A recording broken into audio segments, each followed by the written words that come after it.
The first question I'm going to answer today comes from Ashley. Her question was, when did I decide that writing was my passion? I think for most writers, the the drive to write starts at a young age. Fascination with books, fascination with words. I grew up as a military brat. My dad was stationed all over the country, and so we would do a lot of traveling. And during the road trips back and forth across the country, I would spend my time reading. I grew up reading Nancy Drew mysteries. I grew up reading Goosebumps and Fear Street novels.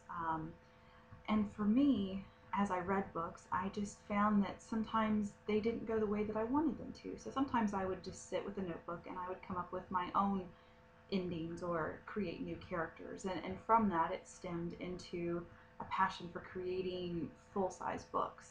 Um, so I think if you are one of those people who loves to read and who loves to think what if when you read a book, that's probably an indication that you are one of those people who would do well as a writer.